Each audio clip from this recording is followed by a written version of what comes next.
ना संघर्ष ना तकलीफ तो खाक मजा है जीने में, बड़े बड़े तूफान थम जाते हैं जब आग लगी हो सीने में, जब आग लगी हो सीने में। तो आज मैं इस वीडियो में जो जोरदार तरीके से बताने वाला हूं कि आप यूपी बोर्ड एग्जाम में जून से पढ़ के और 95 प्लस कैसे गेन कर सकते हैं। क्योंकि मैं बहुत से तरीके आपको शेयर करने वाला हूं, जो मैं 5 पॉइंट आपको देने वाला हूं। वो 5 पॉइंट अगर आप फॉलो कर लेते हैं वो सीक्रेट पॉइंट है, क्योंकि हर कोई नहीं एक्सप्लेन करता है। मैं बहुत सोच विचार के और बहुत मटेरियल इकट्ठा करके आपको लोगों के लिए लेकर के आया हूं, जो आपको बहुत लाभदायक और बहुत इंटरेस्टिंग होने वाला है। तो बहुत से बच्चे क्या करते हैं कि पूरा सिलेबस नहीं कवर करते हैं और कहते हैं कि मुझे नहीं आ रहा है, मैं क्या करूं, मेरा तो बोर्ड एग्जाम में नंबर ही कम आता है। अरे दोस्त, जब आप सही तरीके से मंजिल की राह पे चले होंगे तो जरूर आपको मंजिल मिली होगी। आप ऐसे बातें मत करिए कि मुझे मंजिल की तरफ में गया और मंजिल मिला ही नहीं। जब आप पहली सीढ़ी पे नहीं चढ़े तो आपको लास्ट सीढ़ी कैसे मिल जाएगा। तो ये चीज आपको विशेष जाने, तो मैं आपको 5 सीक्रेट चीजें आपको शेयर करने वाला हूं और मैं अभी आपको बोर्ड में एक्सप्लेन करता हूं। देखो, ये आप जरूर देखे होंगे, ये हमारा लक्ष्य होता है और मैं इसको 5 सर्कल आपको बनाने वाला हूं। ये हमारा ये हमारा एक हो गया, 1 2, और ये हमारा 3 हो गया, ये हमारा 4 हो गया, 1 2 3 4, और एक और हमारा हो गया 5। ये चीज आप बहुत ध्यान से देखिए, ये कोई जादू नहीं है, ये आपको यूपी बोर्ड टॉप करने का बहुत सीक्रेट पॉइंट है, बहुत सीक्रेट पॉइंट है। इसको अगर आप ईमानदारी से इस वीडियो को देख रहे हैं तो आप देख लीजिए, क्योंकि ये सीक्रेट पॉइंट है। क्योंकि टारगेट हमारा यही है ना, टारगेट हमारा क्या है, यहां पहुंचना है। और हमारे पास सीढ़ी कितनी है, 1 2 3 4 5 सीढ़ी है। 5 सीढ़ी हमें पार करना है। अब देखो, अब क्या करना है, एक चीज तो हो गया हमारा। अब देखो, हमारे यूपी बोर्ड में चाहे 12th हो चाहे 10th हो, उसमें 5 या 6 सब्जेक्ट होते हैं। बहुत ज्यादा टफ सिलेबस नहीं होता। बच्चे क्या करते हैं, टफ बना देते हैं, क्योंकि आप जब पूरा स्टार्टिंग से पढ़े ही नहीं हो, स्टार्टिंग से पढ़े ही नहीं हो, जब आप पेपर आ गया, अब उसमें जल्दी जल्दी में आप क्या क्या पढ़ लोगे, तो जल्दी जल्दी में आप ज्यादा नहीं पढ़ पाओगे। तो आप क्या करना है, आपको मैं बताने वाला पहली सीढ़ी हमारी क्या है, उसको मैं आपको समझाने वाला। देखो, सबसे पहले हमें क्या करना है, हमारे पास कितने सब्जेक्ट हो गए, हिंदी मान लो, इंग्लिश, मैथ हो गया और साइंस। देखो देखो, सबसे पहले हमें हथियार इकट्ठा करना है। अब हथियार का गुरुजी का बतावत हो, मार वार करे का नहीं, आपको मार नहीं करना है, आपको हथियार इकट्ठा करना है। जब आप युद्ध में लड़ने जा रहे हो, आपके पास हथियार नहीं हो, चलाना नहीं आ रहा है, तो युद्ध में क्या कर लोगे तुम, क्या कर लोगे, या तो मारे जाओगे या तो फिर मार के आओगे। तो मार के आपको आना है तो आपको हथियार इकट्ठा करना पड़ेगा। तो ये हमारे क्या हो गए, ये मान लीजिए हिंदी में आपके 14 चैप्टर हो गए, इंग्लिश में 12 हो गए, ऐसे मैथ में भी 14 चैप्टर, ऐसे ऐसे करके मान लो ऐसे ऐसे आपके चैप्टर है। आपको सबसे बड़ा हथियार क्या है हमारा, सबसे पहला पॉइंट हमारा, पहली सीढ़ी क्या है, आप इन सबका एक बार नोट्स तैयार करो। रिवीजन नहीं करना है अभी, आपको केवल सिलेबस समझना है और उसके बाद में आपको चीजें का नोट्स बनाना है। पहले में हमें क्या करना है, थ्योरी। ये पहला पॉइंट हमारा क्या है, थ्योरी है। अब थ्योरी में क्या करना है आपको, मान लीजिए एक चैप्टर पढ़ने में आपको 5 दिन लगता है, और तो अगर 14 चैप्टर हैं तो टोटल आपके कितने हो गए, 70 डेज। 70 डेज में आपका नोट्स भी तैयार हो जाएगा। एक चैप्टर की मैं बात करूं, एक चैप्टर को पढ़ने में आप 5 दिन लगाओगे, एक चैप्टर को पढ़ने में आप 5 दिन लगाओगे, तो आपके टोटल 14 पंचे 70 डेज में आपका टोटल नोट्स एक पैक बन के तैयार हो जाएगा। ईमानदारी से आपको पढ़ना है, 70 दिन में आपका पैक बन के तैयार हो जाएगा। ये हमारी पहली सीढ़ी। क्योंकि देखो, कहते नहीं है कि बुरे वक्त में काम जो आया वो भगवान होता है। तो आप एक चीज दिमाग में रखो, जब आपके पास नोट्स रहेंगे, जब आपके पास हथियार रहेंगे, तो आप लड़ना सीख जाओगे। जैसे आपके लाइफ में पैसा जरूरी है, जैसे बुरे वक्त में आपका पैसा काम आता है। जब आप कहीं फंस जाते हो तो आपको पैसा काम आ जाता है, जैसे आप कहीं सामान लेने गए और फंस गए, नहीं है तो आपको पैसा है तो आपका आ जाएगा। ऐसे हमारा ये थ्योरी है, नोट्स है। जब ये नोट्स आपका तैयार रहेगा, तो जब एग्जाम टाइम में आप फंस जाएंगे, बुरे वक्त में फंस जाएंगे, तो ये नोट्स आपका बहुत हेल्प करने वाला है। तो नोट्स आपके लाइफ में बहुत जरूरी है, क्योंकि नोट्स ही आपको मंजिल की राह दिखाएगा। क्योंकि चीजें अगर हम आप दूसरे से शेयर कर रहे हैं, सीख रहे हैं, समझ रहे हैं, तो कितना टाइम तक हमारे दिमाग में रहेगा? 2 4 10 मिनट, 1 महीने, 2 महीने। और नोट्स रहेगा तो हम नोट्स से हम तैयारी करते हुए चले जाएंगे। तो एक चीज आपको दिमाग में रखना है। तो पहली सीढ़ी हमारी पार हो गई। अब ये पहली सीढ़ी हमारी कंफर्म हो गई। अब क्या करना है? जैसे एक सीढ़ी जब हम चढ़ ले, तो जब सेकंड सीढ़ी पे चढ़ेंगे तो थोड़ा टफ हमें पड़ेगा। तो आपको घबराना नहीं है, आपको घबराना नहीं है, क्योंकि आपको 90 प्लस मार्क्स जून से पढ़ के लाना है। तो ये पूरा टाइम टेबल में एक्सप्लेन कर रहा हूँ, कितने कितने दिन में आपको पढ़ना है। 70 डेज में आपको क्या करना है? ये पूरा सिलेबस आपको पैक बना के रख देना है। अब आपको दूसरी सीढ़ी पे चढ़ना है। दूसरी सीढ़ी बहुत शानदार तरीके से मैं बताऊंगा। देखो, मैं एक सजेस्ट करने वाला हूं। देखो, लाइफ में कुछ चीजें हमारे आ जाती हैं तो वो हमें भ्रमित कर देती हैं, और कुछ चीजें ऐसी आ जाती हैं कि हमारी लाइफ को बना के चली जाती हैं। तो यादगार रहता है कि वो चीज हमारे लाइफ में बहुत इंप्रूवमेंट किया। तो एक चीज मैं आपको बताने वाला हूँ, मैं एक सजेशन देने वाला हूँ कि आप कभी भी विद्या क्वेश्चन मत खरीदिएगा। अब आपको तो आश्चर्य होगा, विद्या क्वेश्चन से ही तो सब लोग पढ़ते हैं, अच्छा नंबर लाते हैं, तो विद्या क्वेश्चन ही सर मना कर रहे हैं। तो मैं आपको ये भी चीज बता दे रहा हूँ। देखो, अगर ऐसा होता कि विद्या क्वेश्चन से पढ़ने से, तब तो हर गली में टॉपर निकलते, हर शहर में टॉपर निकलते, हर घर में टॉपर निकलते। क्योंकि बुक से ज्यादा लोग विद्या क्वेश्चन खरीदते हैं। विद्या क्वेश्चन क्या होता है कि जब बच्चा बिल्कुल नहीं पढ़ा है तो उसमें से केंद्रित इंपॉर्टेंट क्वेश्चन होते हैं कि थोड़ा बहुत पढ़ के वो पास कर ले जाए। लेकिन जो टॉपर्स होते हैं उनके लिए ये बहुत हानिकारक होता है। इसलिए मैं कह रहा हूं, उसके जगह पे मैं एक नेक्स्ट बुक्स लेकर के आया हूं कि अगर उससे आप रिवीजन कर रहे हैं, उससे आप अपना क्वेरी सॉल्व कर रहे हैं, तो आप अच्छा परफॉर्म करेंगे। तो मैं इसके जगह पे आपको एक चीज देने वाला हूं, वो बहुत इंपॉर्टेंट है। आप विद्या क्वेश्चन ना लेकर के आप क्वेश्चन सेट पेपर लीजिए, जो 5 साल में कई बार आए हुए हैं। उससे क्या होता है कि आप देखो, बोर्ड एग्जाम में आप क्वेश्चन सॉल्व करने जा रहे हो, तो आपको क्वेश्चन सीखना पड़ेगा कि क्वेश्चन किस तरीके से आते हैं। तो वो क्वेश्चन आपको कहाँ मिलेंगे? क्वेश्चन सेट पेपर में ही मिलेंगे। तो आपको सबसे, ये सेकंड वाले में आपको क्या करना है? आपको क्या करना है? सेट पेपर सॉल्व करना है। अब सेट पेपर, क्योंकि आप फर्स्ट सीढ़ी में आपने क्या किया? थ्योरी सॉल्व किया, थ्योरी पैक बना के रख दिया। अब आपको क्या करना है? सेट पेपर को एक एक सेट आपको हल करना है। एक एक सेट को आपको हल करना है। उसमें आपको तरह तरह के क्वेश्चन मिलेंगे, तरह तरह के ऑप्शन वाले मिलेंगे, तरह तरह के डायग्राम, थ्योरी, बहुत अच्छे अच्छे क्वेश्चन मिलेंगे। इससे आपका माइंड क्या होता है? एक इक्विलेबल बन जाएगा, क्योंकि उसको एक क्वेश्चन को समझने का नजरिया चेंज हो जाएगा। इससे क्या होगा कि आप बार बार क्वेश्चन देखेंगे, बार बार क्वेश्चन सॉल्व करेंगे। तो जब बोर्ड एग्जाम में आप क्वेश्चन सॉल्व करने बैठेंगे तो आपको कोई हैरानी और परेशानी नहीं होगी। तो एक चीज आपको ध्यान में रखो मेरे प्यारे मित्र, आप क्वेश्चन बैंक ना लेकर के आप क्वेश्चन सेट पेपर लीजिए। तो ये हमारा सेकंड हो गया। देखो क्या करना, जैसे मान लीजिए हिंदी के आपने सेट पेपर ले लिया, इंग्लिश के ले लिया, मैथ के ले लिया, साइंस के ले लिया। अब हिंदी में आपको फर्स्ट सेट पेपर ओपन कर लो, फर्स्ट सेट पेपर ले लो। अब उसमें आपने फर्स्ट चैप्टर से कितना आया क्वेश्चन, सेकंड चैप्टर से कितना आया, थर्ड चैप्टर से कितना आया, उसमें क्वेश्चन मिलना शुरू हो जाएंगे। आपकी ग्रोथ धीरे धीरे धीरे धीरे बढ़नी शुरू हो जाएगी, और आपको बहुत अच्छा फील होगा, और आपका इंटरेस्ट लेवल बढ़ जाएगा आपको सेट पेपर में। क्योंकि 2020, 21, 22, 23 में ऐसे ऐसे क्वेश्चन पेपर बनते रहते हैं। क्योंकि जब आपके हर साल के पेपर सॉल्व कर ले जाओगे, तो जब आपका 2026 में बोर्ड एग्जाम होगा, तब आपको परेशान होने की जरूरत नहीं होगी। अब हमारा सेकंड थर्ड लेवल क्या होगा? सेकंड लेवल हमारा भी कंप्लीट हो गया। फर्स्ट लेवल में हमें क्या करना है कि हमें थ्योरी सॉल्व करके एक नोट्स पैक तैयार करना है, हथियार तैयार करना है। सेकंड में क्या करना है? हथियार को सीखना है, कैसे चलाना है। तो वो हमने सिखाया कैसे चलाना है। आप सेट पेपर को सॉल्व करो और अपना क्वेरी सॉल्व करो कि कितना क्वेश्चन कितने में आया है। अब हमारा थर्ड लेवल क्या है? थर्ड लेवल बहुत इंपॉर्टेंट है।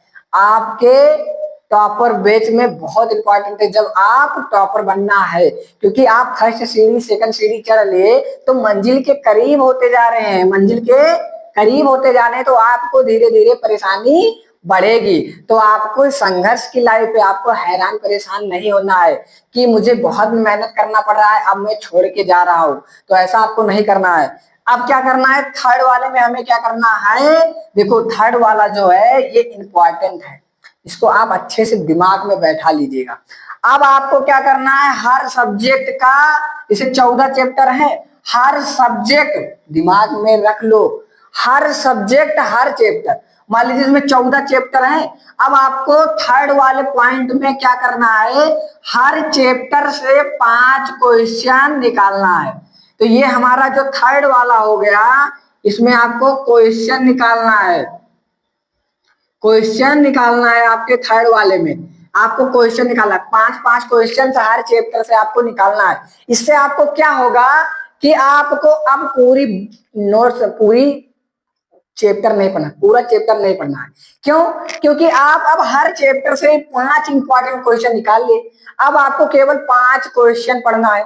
अब आपने पैक बना दिया क्वेश्चन का, जैसे 14 चैप्टर है तो 14 पंचे 70 क्वेश्चन हो गया। अब आपको हर चैप्टर पूरा नहीं पढ़ना है, आपको केवल एक चैप्टर से 5 क्वेश्चन पढ़ना। ऐसे आपको इंग्लिश में निकाल लेना, ऐसे आपको मैथ में निकाल लेना, साइंस में, हर चैप्टर से 5 क्वेश्चन आपको निकाल लेना है। इससे क्या होगा कि आपको कोई परेशानी नहीं होगी।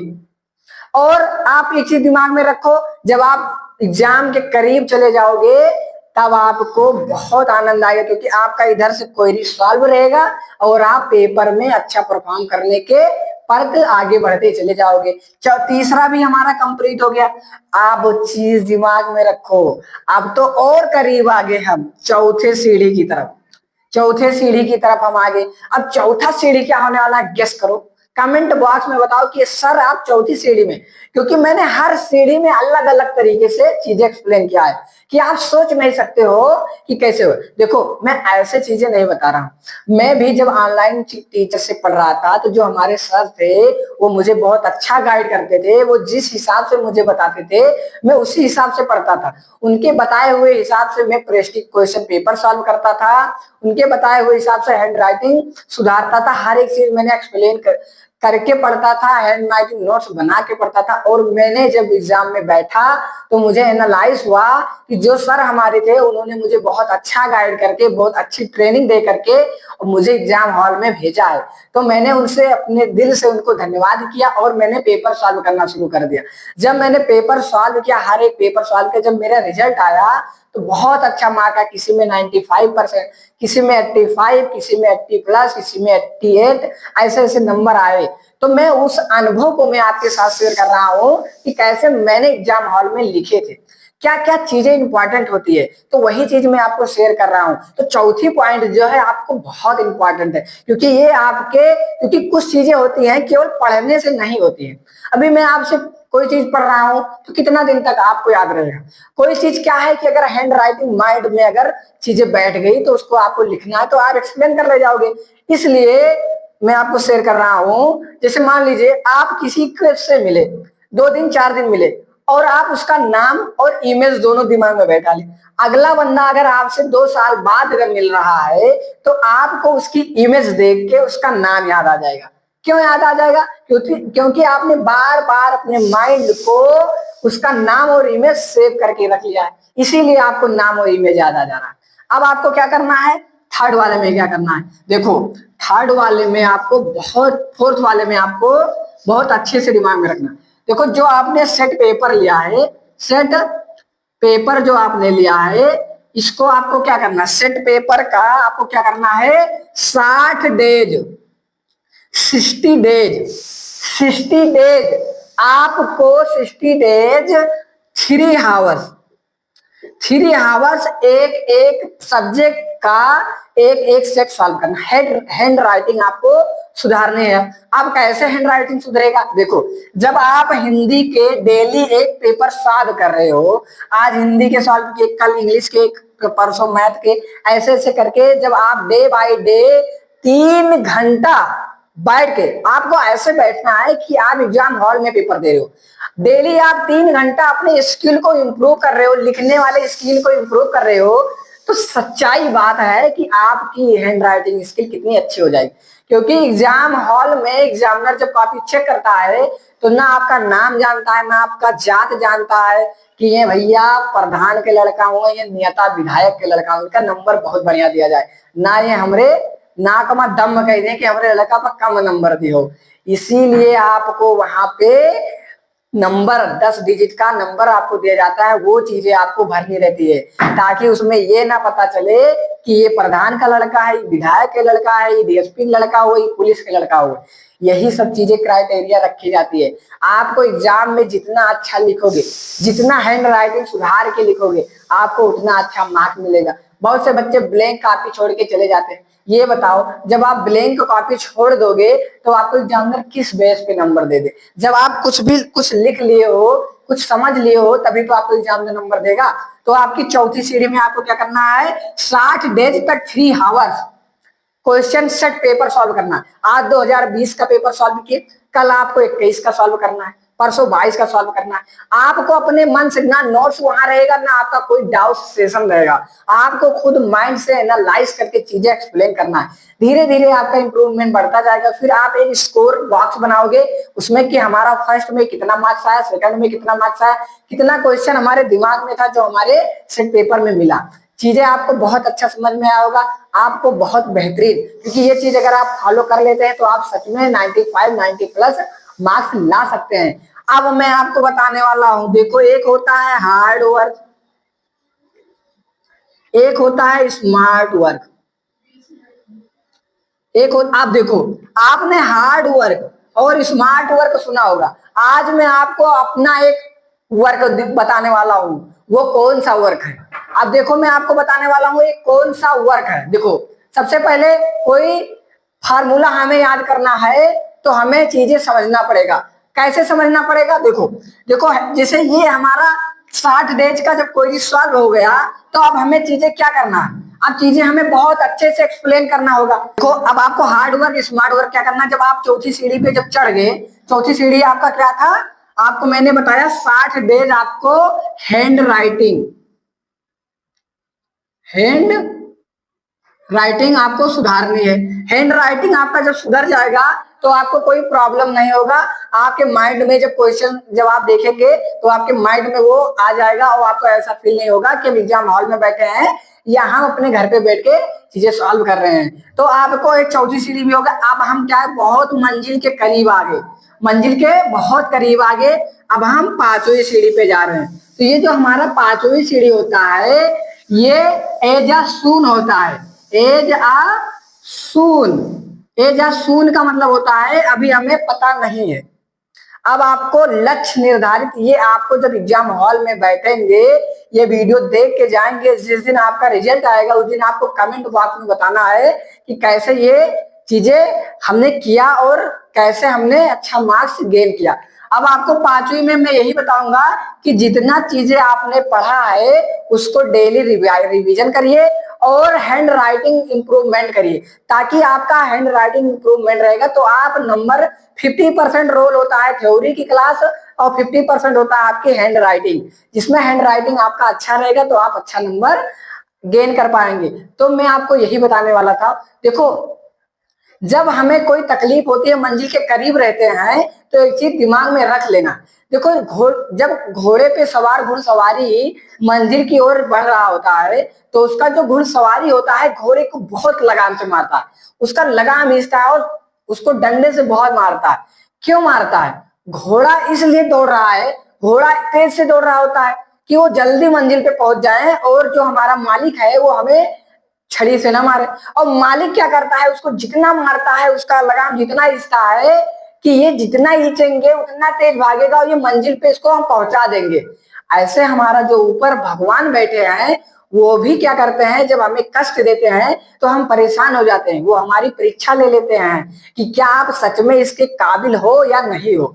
तो आपको घबराना, परेशान नहीं होना है, क्योंकि अक्सर रास्ते में सही राह पे चलने पे कांटे मिलते हैं। अगर हम वापस आ जाएंगे तो हमें मंजिल बहुत दूर तय करनी पड़ेगी और हम कांटों को बचा बचा के अगर पहुंच जाएंगे तो मंजिल हमें मिल जाएगी। तो इसी पे हमें इस वीडियो को एक्सप्लेन किया हूं, चीजें आपको बहुत अच्छा लगा होगा। अगर अभी तक इस वीडियो में आप जुड़े हैं तो एक प्यारा सा कमेंट कर दीजिए, आपके एक कमेंट से हमारा कॉन्फिडेंस लेवल बढ़ जाता है और मैं और बेहतरीन चीजें लाने का प्रयास करता हूं। तो अभी तक अगर वीडियो को लाइक सब्सक्राइब नहीं किया है तो प्लीज लाइक सब्सक्राइब कर लीजिए ताकि मेरा नेक्स्ट वीडियो आप तक पहुंच जाए। और आज के लिए यहीं तक, फिर मिलते हैं नेक्स्ट वीडियो में, तब तक अपना ख्याल रखिएगा।